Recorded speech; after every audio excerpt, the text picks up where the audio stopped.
নমস্কাৰ মই মজিদ বন্ধুসকল বলগতে চাওক আজি সন্ধিয়াৰ 7টা গুৰুত্বপূৰ্ণ খবৰ।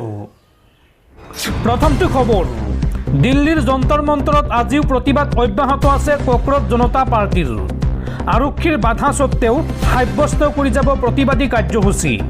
আনফালে হাস্পাতালৰ পৰা দেশবাসীলৈ বিশেষ বাৰ্তা পৰিৱেশ কৰ্মী সোনম ৱাংচুকৰ। যন্তৰ মন্তৰত আজিও প্ৰতিবাদ অব্যাহত আছে CJPৰ। আৰক্ষীৰ বাধা সত্ত্বেও সাব্যস্ত কৰি যাব প্ৰতিবাদী কাৰ্যসূচী। JP নাড্ডাৰ সৈতে হোৱা সাক্ষাৎ ব্যৰ্থ হোৱা বুলি দাবী ককৰোচ জনতা পাৰ্টিৰ। সোমবাৰে প্ৰতিবাদৰ সময়ত সংঘটিত হৈছিল কেইবাটাও বিক্ষিপ্ত ঘটনা। আৰক্ষী আৰু প্ৰতিবাদকাৰীৰ মাজত হৈছিল মুখামুখি সংঘাত। আৰক্ষীয়ে প্ৰতিবাদী শিক্ষাৰ্থীক বৰ্বৰভাৱে আক্ৰমণ কৰাৰ অভিযোগ উত্থাপন কৰিছে ককৰোচ জনতা পাৰ্টিয়ে। এই আক্ৰমণত আহত হৈছে কেইবাগৰাকীও মহিলা আৰু 100জনতকৈ অধিক আৰক্ষীও আহত হৈছে এই সংঘাতত। আনফালে হাস্পাতালৰ পৰা দেশবাসীলৈ বিশেষ বাৰ্তা পৰিৱেশ কৰ্মী সোনম ৱাংচুকৰ।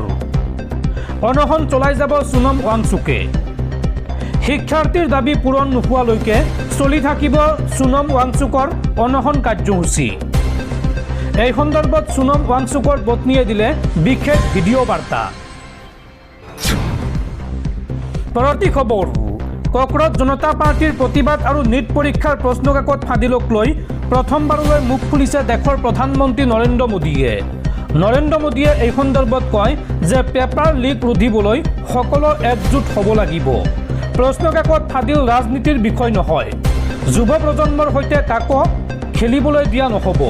এই মন্তব্য দেশৰ প্ৰধানমন্ত্ৰী নৰেন্দ্ৰ মোদীৰ। নীটৰ পেপাৰ লিকক লৈ প্ৰথমবাৰলৈ মুখ খুলিছে দেশৰ প্ৰধানমন্ত্ৰী নৰেন্দ্ৰ মোদীয়ে।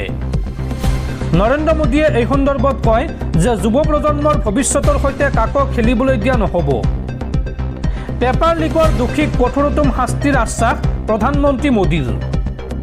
পেপাৰ লিক ৰাজনীতিৰ বিষয় নহয় আৰু সফলতাৰে পুনৰ অনুষ্ঠিত হ'ল ৰি-এক্সাম। ছাত্ৰ ছাত্ৰীক লৈ চৰকাৰ সংবেদনশীল। পেপাৰ লিক ৰোধিবলৈ সকলো একজোট হ'ব লাগিব। ভৱিষ্যতে পেপাৰ লিক ৰোধিবলৈ যাৱতীয় সংস্কাৰৰ প্ৰতিশ্ৰুতি প্ৰধানমন্ত্ৰী মোদীৰ। উল্লেখযোগ্য যে আজিও বিৰোধীৰ উপস্থিতিত CJPৰ সংসদ মাজ ক্ৰমাৎ উত্তপ্ত পৰিস্থিতিৰ সৃষ্টি হৈছে এই প্ৰতিবাদস্থলীত বা প্ৰতিবাদী কাৰ্যসূচীত। প্ৰতিবাদকাৰীৰ ওপৰত দিল্লী আৰক্ষী আৰু ৰেপিড একশ্যন ফ'ৰ্চৰ লাঠিচালনা লগতে টিয়াৰ গেছ প্ৰয়োগ কৰিছে দিল্লী আৰক্ষীয়ে। সুৰক্ষাকৰ্মীৰ ওপৰত আক্ৰমণ আৰু লণ্ডভণ্ডৰ অভিযোগত ইতিমধ্যে প্ৰতিবাদকাৰীৰ বিৰুদ্ধে FIR দাখিল কৰা হৈছে। পৰৱৰ্তী খবৰ, অসমত ভয়ংকৰ বানপানী। উজনি অসমত ইতিহাসৰ আটাইতকৈ ভয়ংকৰ জলপ্ৰলয়। বৰ্তমানলৈকে এই ভয়ংকৰ বানপানীত 10গৰাকী লোকৰ মৃত্যু হৈছে আৰু লগতে বৰ্তমানৰ বানপানীৰ কবলত ৰাজ্যৰ 3,62,933গৰাকী লোক। চাৰিওফালে কেৱল আৰ্তনাদ। নাগালেণ্ডৰ মনজিলাত ভয়ংকৰ ডাৱৰ বিস্ফোৰণ আৰু এই বিস্ফোৰণৰ ফলত উজনি অসমত ভয়ংকৰ জলপ্ৰলয়। ৰাজ্যৰ 16খন জিলাৰ 794খন গাঁও বৰ্তমান বানৰ কবলত আৰু এই মুহূৰ্তলৈকে বানপানীত মৃত্যু হৈছে 10জন লোকৰ আৰু বৰ্তমানত 3,62,933গৰাকী লোক বানৰ কবলত আৰ্তনাদ কৰি আছে বা বিভিন্ন শিবিৰত আশ্ৰয় লৈ আছে। ৰাজ্যৰ দুৰ্যোগ প্ৰশমন বিভাগে সদৰি কৰিছে এই তথ্য। দৰ্শকসকলৰ বহুতো গুৰুত্বপূৰ্ণ খবৰ আছে। তাৰ আগতে আপোনাক জনাওঁ যে যদি আপুনি এতিয়ালৈকে এইটো ভিডিঅ'ত লাইক কৰা নাই তেন্তে এতিয়াই ভিডিঅ'টোত লাইক কৰি দিয়ক আৰু এনেকুৱা ধৰণৰ ভিডিঅ'সমূহ নিতৌ চাবলৈ চেনেলটো ছাবস্ক্ৰাইব কৰি কাষত থকা বেল আইকনটো প্ৰেছ কৰি ৰাখক। পৰৱৰ্তী খবৰ, ছাত্ৰ ছাত্ৰীৰ পৰা ক্ষমা খোজক দেশৰ প্ৰধানমন্ত্ৰী নৰেন্দ্ৰ মোদীয়ে।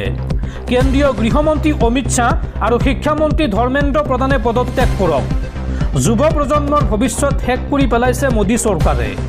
ককৰোচ জনতা পাৰ্টিৰ প্ৰতিবাদৰ সময়ত শিক্ষাৰ্থীসকলৰ ওপৰত দিল্লী আৰক্ষীৰ লাঠিচাৰ্জ আৰু আক্ৰমণ কৰাক লৈ মোদী চৰকাৰক খোৰদাৰ সমালোচনা কৰি এই দাবী কৰিছে বিৰোধী দলপতি ৰাহুল গান্ধীয়ে। পৰৱৰ্তী খবৰ, পেট্ৰলৰ পাছত এইবাৰ ৰন্ধন গেছৰ চিলিণ্ডাৰত ইথানল। আপোনাৰ পাকঘৰৰ পৰা আঁতৰিব LPG আৰু আহিব ইথানল।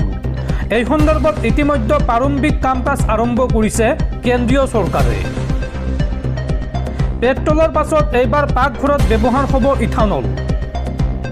এইবাৰ পাকঘৰ ৰেষ্টুৰেণ্টত ঠাই ল'ব ইথানলে। LPGৰ বিকল্প হ'ব ইথানল। ইথানল চিলিণ্ডাৰৰ কথা চিন্তা চৰ্চা কৰিছে ভাৰত চৰকাৰে। এই সন্দৰ্ভত প্ৰাৰম্ভিক প্ৰায় সকলো প্ৰস্তুতি সম্পন্ন কৰিছে কেন্দ্ৰীয় চৰকাৰে। অনাগত দিনত LPGৰ পৰিৱৰ্তে ইথানল ব্যৱহাৰ কৰি খাদ্য ৰান্ধিব পাৰিব দেশৰ জনতাই। উল্লেখযোগ্য যে বৰ্তমান ভাৰতে প্ৰায় 85% খাৰুৱা তেল আৰু 55% LPG বিদেশৰ পৰা ক্ৰয় কৰে, যাৰ বাবে চৰকাৰৰ বৃহৎ পৰিমাণৰ ধন খৰচ হয়, যাৰ ফলত ৰন্ধন কাৰ্যত ইথানল ব্যৱহাৰ কৰাৰ পৰিকল্পনা কৰিছে কেন্দ্ৰীয় চৰকাৰে। LPG চিলিণ্ডাৰৰ ক্ৰমাগত বৰ্ধিত মূল্যৰ তুলনাত ইথানল যথেষ্ট সুলভ হ'ব আৰু ইথানল ব্যৱহাৰ কৰিলে গ্ৰাহকৰ ৰন্ধন ইন্ধনৰ মাহিলী খৰচ প্ৰায় 30% পৰা 50% পৰ্যন্ত হ্ৰাস পাব পাৰে। LPGৰ দৰেই ইথানলৰ এটা অতি পৰিষ্কাৰ ইন্ধন বুলি প্ৰকাশ পাইছে প্ৰতিবেদনত, আৰু ইয়াৰ দ্বাৰা কোনো ধৰণৰ ধোঁৱা বা ক্ষতিকাৰক গেছ নিৰ্গমন নহয়, আৰু চিলিণ্ডাৰ বিস্ফোৰণৰ দৰে দুৰ্ঘটনাৰ আশংকাও ইথানলৰ ক্ষেত্ৰত বহু কম। পৰৱৰ্তী খবৰ, যিকোনো মুহূৰ্তত গ্ৰেপ্তাৰ হ'ব পাৰে ইজৰাইলৰ প্ৰধানমন্ত্ৰী বেঞ্জামিন নেতানিয়াহু। লাখ লাখ নিৰীহ মুছলমানৰ প্ৰাণ লোৱা বেঞ্জামিন নেতানিয়াহু এইবাৰ সংকটত। বেঞ্জামিন নেতানিয়াহুক গ্ৰেপ্তাৰ কৰিবলৈ যুঁজা নিউয়ৰ্ক চহৰৰ মেয়ৰ জহৰান মামদানিৰ। গাজাত লাখ লাখ নিৰীহ মুছলমানৰ প্ৰাণ লোৱা বেঞ্জামিন নেতানিয়াহু এইবাৰ সংকটত। গ্ৰেপ্তাৰ হ'ব পাৰে ইজৰাইলৰ প্ৰধানমন্ত্ৰী বেঞ্জামিন নেতানিয়াহু। নেতানিয়াহুক গ্ৰেপ্তাৰ কৰিবলৈ যুঁজা চলাইছে জহৰান মামদানিয়ে। নিউয়ৰ্ক চহৰৰ মেয়ৰ জহৰান মামদানিৰ এই সন্দৰ্ভত ডাঙৰ ঘোষণা। আমেৰিকাৰ নিউয়ৰ্ক চহৰত ভৰি থ'লে গ্ৰেপ্তাৰ কৰা হ'ব বেঞ্জামিন নেতানিয়াহুক। গাজাত আক্ৰমণ কৰা নেতানিয়াহুক যুদ্ধ অপৰাধী আখ্যা মামদানিৰ। কাৰাগাৰতহে নেতানিয়াহুৰ উচিত স্থান বুলি মন্তব্য জহৰান মামদানিৰ। আৰু এই সন্দৰ্ভত আইনী বিষয়সমূহ চালি জাৰি চাইছে মেয়ৰগৰাকীয়ে। আৰু লগতে এই সন্দৰ্ভত প্ৰতিক্ৰিয়া প্ৰকাশ কৰিছে আমেৰিকাৰ ৰাষ্ট্ৰপতি ডোনাল্ড ট্ৰাম্পে। ডোনাল্ড ট্ৰাম্পে এই সন্দৰ্ভত কয় যে আমেৰিকাত কোনো পৰ্যায় গ্ৰেপ্তাৰ কৰিব নোৱাৰিব ইজৰাইলৰ প্ৰধানমন্ত্ৰীক। এইখিনিতে উল্লেখ কৰিব লাগিব যে বেঞ্জামিন নেতানিয়াহুৰ বিৰুদ্ধে ইতিমধ্যে এৰেষ্ট ৱাৰেণ্ট জাৰি কৰিছে আন্তঃৰাষ্ট্ৰীয় আদালতে। আৰু ইয়াৰ মাজতে নিউয়ৰ্ক চহৰৰ মেয়ৰ মামদানিয়ে ঘোষণা কৰিছে যে নিউয়ৰ্ক চহৰত ভৰি দিয়াৰ লগে লগে গ্ৰেপ্তাৰ কৰা হ'ব ইজৰাইলৰ প্ৰধানমন্ত্ৰী বেঞ্জামিন নেতানিয়াহু। পৰৱৰ্তী খবৰ, কক্ৰজ জনতা পাৰ্টীৰ প্ৰতিবাদত কিমান মানুহ উপস্থিত থাকিব বা কিমান মানুহৰ জনসমাগম হ'ব, এই ভিৰৰ অনুমানেই নাছিল দিল্লী আৰক্ষীৰ। দিল্লী আৰক্ষীৰ চোৰাংচোৱা ব্যৰ্থতাত ক্ষুব্ধ মোদী চৰকাৰ। আৰু এই প্ৰতিবাদৰ সময়তে উঠিল এইবাৰ প্ৰধানমন্ত্ৰী মোদীৰ পদত্যাগৰ দাবী। পুৱাৰ পৰা কমেও 5,000 দিল্লী আৰক্ষী সাজু। RAF অৰ্থাৎ ৰেপিড একশ্যন ফ'ৰ্চ কেন্দ্ৰীয় বাহিনী মোতায়েন কৰা হৈছিল প্ৰতিবাদস্থলীত। কিন্তু যেতিয়া পুৱা আগবাঢ়িল তেতিয়া দিল্লী আৰক্ষীৰ প্ৰস্তুতি আৰু পৰিকল্পনাৰ মাজত এক বৃহৎ ব্যৱধান দেখা গ'ল। কাৰণ যন্তৰ মন্তৰ সমাৱেশৰ ভিৰ উফন্দি উঠি ৰায়চিনা মাৰ্গ, জনপথ ৰোড, ৰফি মাৰ্গ, অশোক ৰোড, ৰাজেন্দ্ৰ প্ৰসাদ ৰোডৰ মাজেৰে ইণ্ডিয়া গেটলৈ বিয়পি পৰিল জেনজি। সোমবাৰে কক্ৰজ জনতা পাৰ্টীৰ সংসদ অভিযানৰ সময়ত দিশহাৰা দিল্লী আৰক্ষীৰ দৰেই বিভ্ৰান্ত হৈ পৰিছিল কেন্দ্ৰীয় চৰকাৰো। আচৰিত হয় বিজেপিও। চোৰাংচোৱাৰ বিফলতাত চৰকাৰো ক্ষুব্ধ হৈ পৰিছে।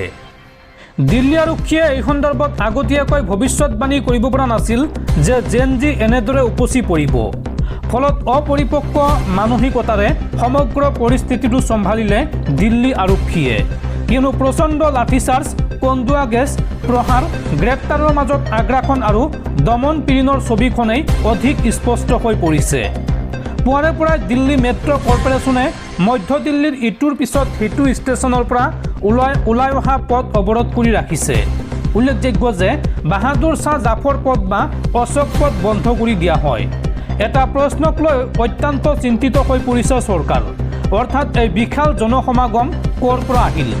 পিছত গম পোৱা যায় যে যোৱা কেইদিনমানৰ পৰা হাৰিয়ানা, ঝাৰখণ্ড, উত্তৰ প্ৰদেশ, ৰাজস্থান, মধ্যপ্ৰদেশ আৰু পাঞ্জাৱৰ কিছু অংশৰ পৰা বাছ আৰু ৰেল যোগে জেনজি আহিছিল।